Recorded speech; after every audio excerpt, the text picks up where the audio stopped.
এ বিষয়ে খবর জানাতে সাভার থেকে যুক্ত হচ্ছেন সহকর্মী নাজমুল হুদা। নাজমুল, আন্দোলনকারীরা কি বলছেন এবং এই বিক্ষোভের কারণে সাধারণ মানুষকে কতটা ভোগান্তি পোহাতে হচ্ছে?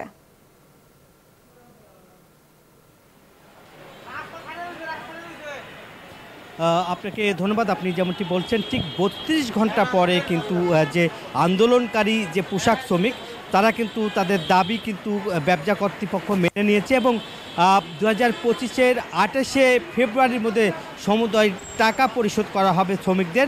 সেই শর্তে কিন্তু শ্রমিকরা এখন সড়ক থেকে সরে গেছে। আমরা যদি একটু দেখাই যে ব্যবসার মূল ফটকে কিন্তু এখনও শ্রমিকরা রয়েছে এবং যান চলাচল কিন্তু মাত্রই শুরু করেছে এবং এখন কিন্তু আমরা যদি একটু দেখাই যে পুলিশ প্রশাসন এবং যৌথ বাহিনীর উদ্যোগে ব্যবসা কর্তৃপক্ষের সাথে ঢাকা রপ্তানি প্রক্রিয়াকরণ এলাকায় যে সঠিক প্যাড আর সঠিক তথ্য দিয়ে এসব সামলে নিব এক হয়ে। Monalisa sanitary napkin. যে শ্রমিকরা যে অবস্থান নিয়েছিল সেই অবস্থান কিন্তু তাদের সাথে কথা বলে কিন্তু সমঝোতা করে কিন্তু এখন তারা সেখান থেকে সরে এসেছে। এখন কিন্তু যে যান চলাচল স্বাভাবিক হয়েছে এবং যারা শ্রমিকরা গত 2 দিন ধরে কিন্তু আন্দোলন করছিল তাদের বকেয়া বেতন এবং পাওনা আদির জন্য কিন্তু তারা ঢাকা টাঙ্গাইল মহাসড়কে কিন্তু তারা অবস্থান নিয়েছিল এবং সেখানে যে ভোগান্তির সৃষ্টি হয়েছে সেই ভোগান্তি মানুষের অসংখ্য মানুষের ভোগান্তি শুরু হয়েছিল এবং যার কারণে কিন্তু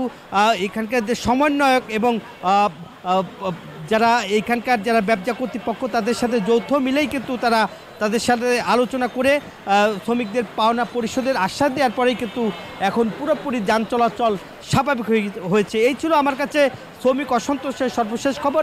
ফিরে যাচ্ছি স্টুডিওতে।